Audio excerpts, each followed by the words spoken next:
નંદ ઉત્સવને જન્માષ્ટમી ગવાતું કીર્તન વ્રજ ભયો મર કે પૂત. કોણે ગાયું? સુરદાસજી. જે લીલાના દર્શન સુરદાસજી કરે છે એ જ લીલાનું વર્ણન છે. કપડ કલ્પિત કોઈ કડીઓ બનાવતા નથી. હવે આગળ.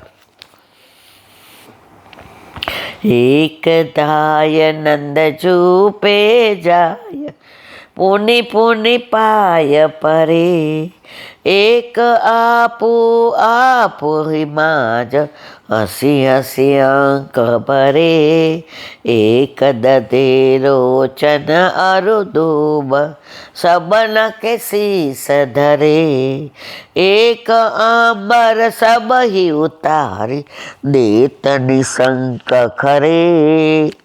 ब्रज भयो महर के पूत सुनी यह बात खरी. હવે કે છે એક ધાય નંદ જુપે જાય. નંદ બાબા તો કેટલી જય ફૂમણા હતા, પણ વધામણી આપી છે એટલે દોડે છે કે હું પેલી જાઉં. એને વધામણીમાં કાંઈ જોઈતું નથી. એને તો ઠાકોરજી પધાર્યા એની વધામણી આપી છે. આજે વ્રજને સનાત કર્યું, આજે નંદ ઘેર આનંદ ભયો છે એટલે નંદ બાબાની પાસે દોડી. ધાય એટલે દોડી. પુની પુની પાય પર આમ આમ પગે લાગે કે બાબા આપણે ત્યાં આનંદ થયો છે, અમારા ઘરે છોકરો થાય, અમારા ઘરે બાળક આવે, અમારા ઘરે દીકરો થાય, જે આ જન્મ પૂરતો જ હોય. આપે તો અમારા જન્મની ભાવના માંગે. આપણા ઘરે આનંદ થયો છે, આનંદનો આવિર્ભાવ હોય. અમારે ત્યાં તો પંચ માટીનો બનાવેલો લીલા પૂરી થાય એટલે જાય. આ તો કાયમ માટે 5000 વર્ષ પહેલાં પ્રભુએ પ્રાગટ્ય લીધું. આજની તારીખમાં આખી દુનિયા તમે જુઓ કયા ભગવાનનો આવો ઉત્સવ થાય, જન્મોત્સવ કયા માતાજીનો થાય મારા વાલા.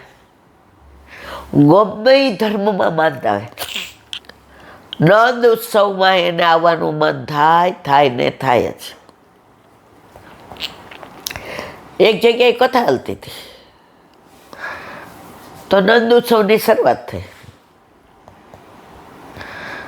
તો એક શેઠની ગાડી બગડી એટલે એણે ફોન કર્યો કે ભાઈ તું આવી જાય ને બીજી લેતો, હું બીજી ગાડી લઈને જાઉં ડ્રાઈવરને લઈ, તું મારી ગાડી લઈ જાય. તો અંદરથી અવાજ આવે, નંદ કે આનંદ ભયો જય કનૈયા. મારથી શ્વાસે નહીં લેવાતું, બોલાતું ને. એટલે 1 વાર 2 વાર 3 વાર શેઠે કોઈની કથા સાંભળી જ નહોતી.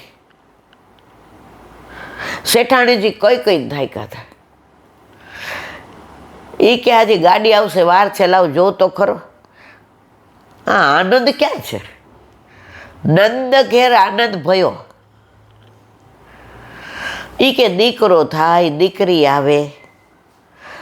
આ આનંદ કેવી રીતે આવ્યો? અંદર ગયા.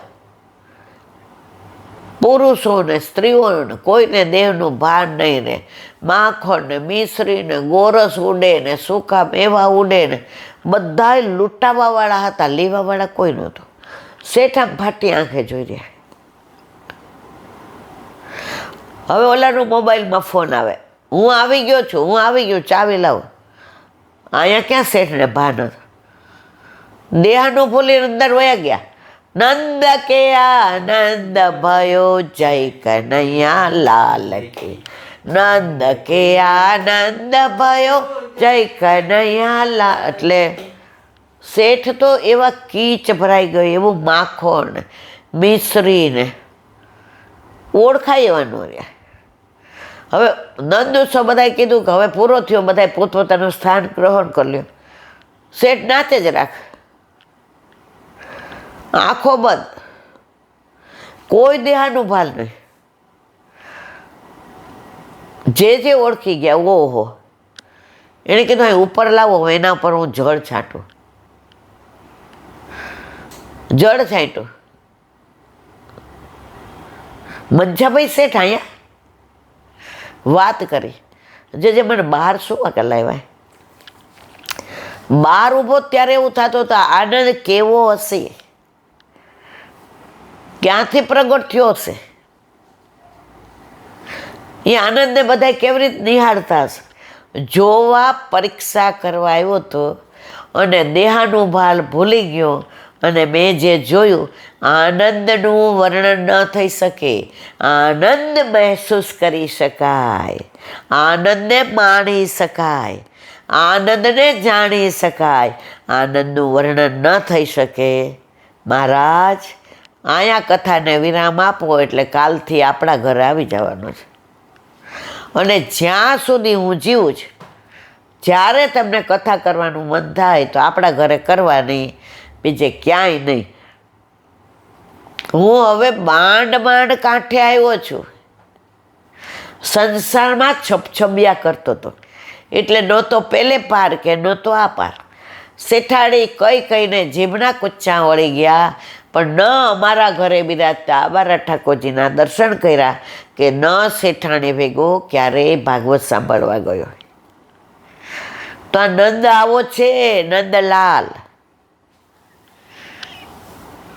જે ઓળખી જાય એ પામી જાય, અને જે સંશય કરે એનો વિનાશ થાય. તો અહીંયા કે છે નંદ બાબાને આમ હરખ કરે છે, અરે બાબા આટલી ઉંમરે તમારે ત્યાં આનંદ થયો, બાબા આહા કેવો આનંદ છે, આવું તો અમે ક્યાંય જોયું જ નથી. આ કેવા લાલજી, ક્યારે જુઓ તો ખરા મારા વાલા, કેવા પલ્લામાં ઝૂલે છે ને, અંગૂઠ મોઢામાં મૂકે છે ને, યશોદાજી હરખાય છે ને, ગોપીઓ આવે છે ને, જબલા લાવે છે ને, ગોપ બધા ઉપર એક ઉપર બે ચાર ઉપર થઈને ઠાકોરજીને દર્શન કરે છે ને, નંદા સુનંદા બે ભેટ માટે કાંઈક માગે છે ને. બાબા તમારા નસીબની તો શું વાત કરવી. હવે કે છે એક આપું એ માંજે હસી અંક ભરે. હવે નંદ બાબાના આમ ચરણ સ્પર્શ કર્યા, વાલ કર્યું, તે બીજી હસી એના સામે આ હસવા માંડી અને એકબીજાના ભેટ કરી લીધી, ભેટી પડ્યા. જાણે ઠાકોરજી ભેટા હોય એવો આનંદ થયો, કારણ કે આની અંદર એ આવેશ કોનો હતો? ઠાકોરજીનો. અને સામેવાળામાં પણ આવેશ કોનો હતો? ઠાકોરજીનો. તો એ ભેટા એની ભાન ન રહ્યું અને ઠાકોરજીને પામી ગયા. એક દધી રોચન અરુદૂપ સબન કે શીશ ધરે. હવે કે છે માથે જે માટ લઈને આવ્યા છે ને એનું અંદર ઓલું પધરાવી દે છે, પણ એકબીજાને ખબર પડવા દેતા નથી. એક અંબર સમહી ઉતારી દે તની શંખરે. એટલા બધા કપડાં દધી દૂધથી ચીકચીકાટ થઈ ગયા કે ચોળી હારે ચૂંદડી ચોંટી ગઈ. એટલે પાછળવાળીએ ખેંચી, એ તું છો? ઓલું ખેંચી એટલે ચૂંદડી નીકળી ગઈ. ઓલી કે જવા દે ને, મારે ચૂંદડી, હું મારો ચૂંદડીનો પહેરાવનારો તો આર્યો.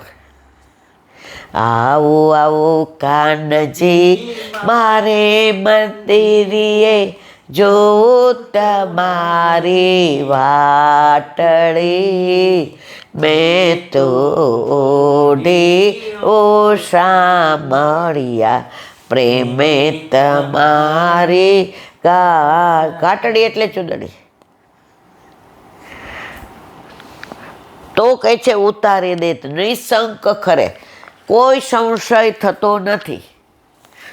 ઠાકોરજીમાં જે પડી જાય ને એને કોઈ ભક્તાણી કે, એની કોઈ પાછળ વાતો કરે, એની નિંદા કરે. મીરાબાઈની કેટલી નિંદા લોકો કરતા હતા, કોઈ જવાબ ન દે, હસીને નીકળી જાય.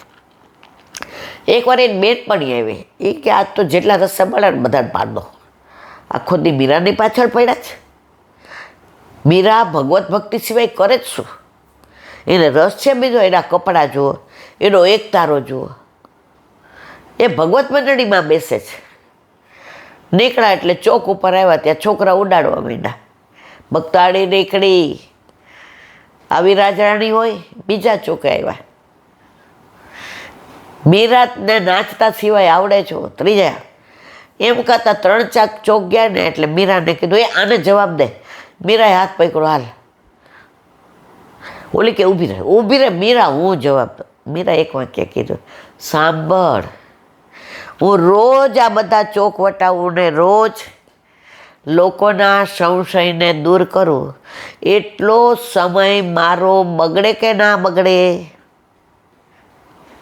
તો કે હા. તો કે એટલી વાર ભગવત નામ છૂટે કે ના છૂટે? કે હા.